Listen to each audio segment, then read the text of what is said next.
In this video, I'm going to teach you how to do multiple wildcard filtering using a combination of the filter function, the search function, and the ISNUMBER function. And then once we've done the filtering, we perform a calculation using the SUMIFS function. So the task is this: we've got a date set here, and we want to filter the list for only unique Apple and Samsung products. So those are these highlighted in green. And then next thing, the second part is we need to sort the filter list in ascending order of product name. And finally, number 3, we need to calculate the total sales for each unique Apple and Samsung product. So before I explain how to use the Excel 365 filter function, I want to briefly go through the ISNUMBER function and the search function, which are traditional Excel formulas, and we're going to be embedding that into the filter function. Go to the ISNUMBER function first. So what the ISNUMBER function does is whenever you put in the brackets in the value, if it's a number, it's going to put true. If it's not a number, it's going to put false. So this example, we're putting 1 in the ISNUMBER function.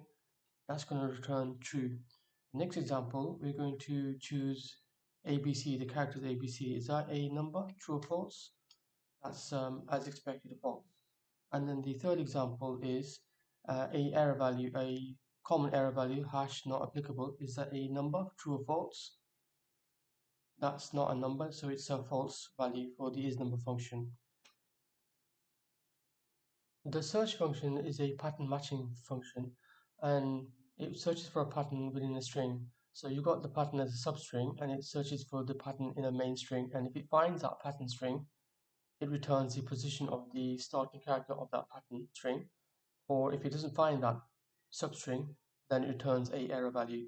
So from cell A2, we'll type the search function,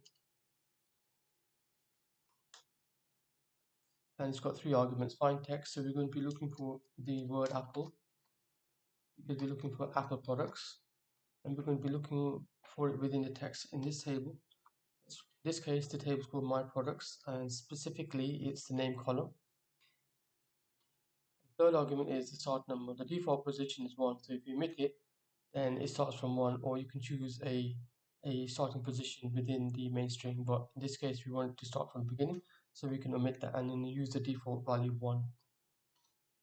Excel then spills the value down across the full length of the dataset in column D, and you can see there's error values where it can't find the pattern matching, so that's expected because Apple Glide Clips doesn't have the word Apple in it, and where it does find a match, Apple iPhone 14, you're getting a number.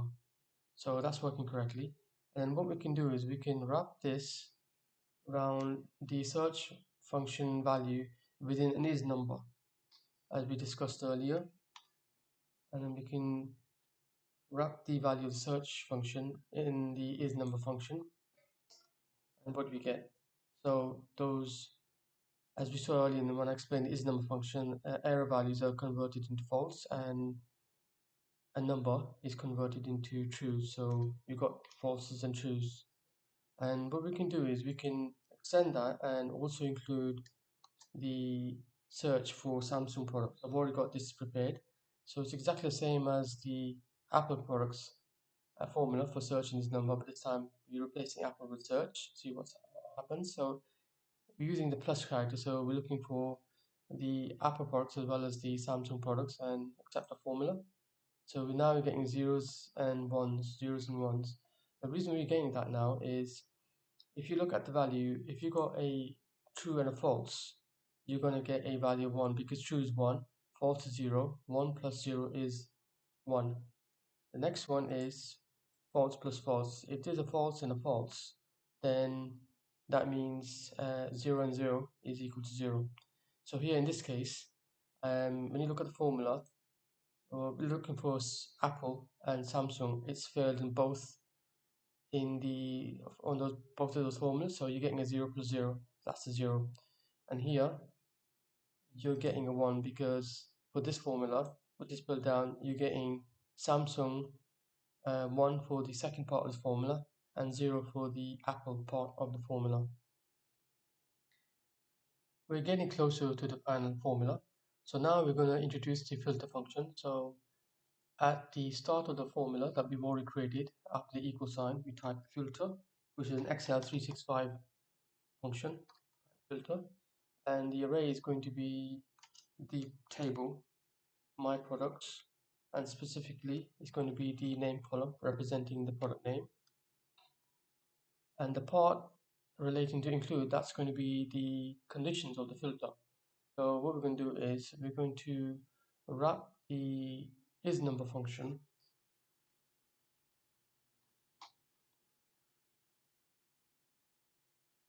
in its own brackets, and then we're also going to use a plus sign that's going to represent the or, and then the other function relating to ISNUMBER of Samsung products, we wrap that around as well. And then the third argument, if empty, we're going to leave that blank and accept that formula. So now you're seeing the filter formula in action. It's filtered for all of the Samsung products and Apple products and listed them all in one go. And so that's great.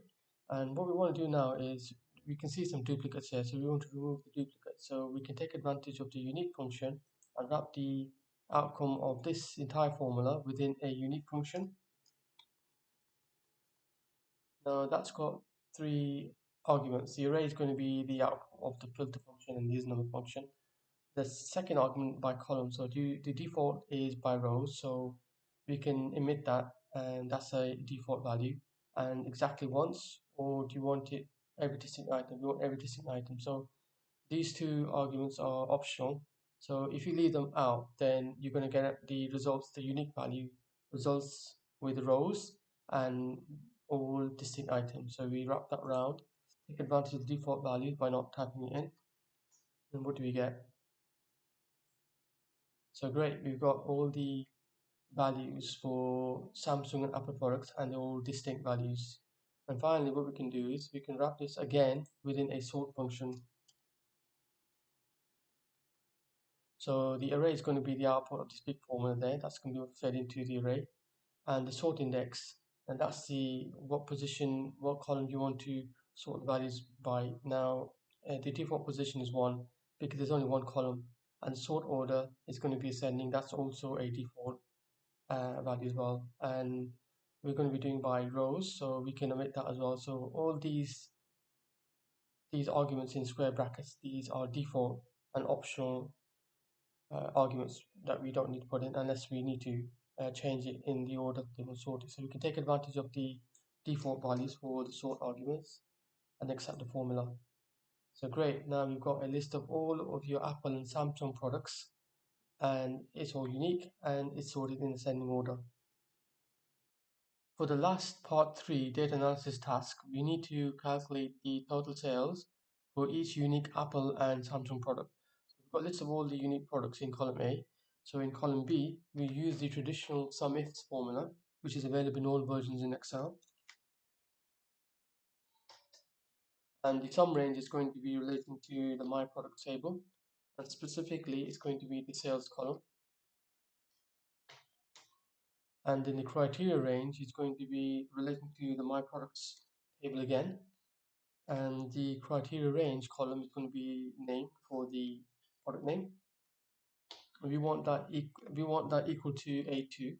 So the criteria is going to be in column A, and that's going to be in cell A2. And then we copy it down, and there you have it. You've got all your unique products for Apple's products and Samsung products, and you've got a sum of all the sales for each of the products. I hope you enjoyed this video. Thanks for watching, and stay tuned for my next video.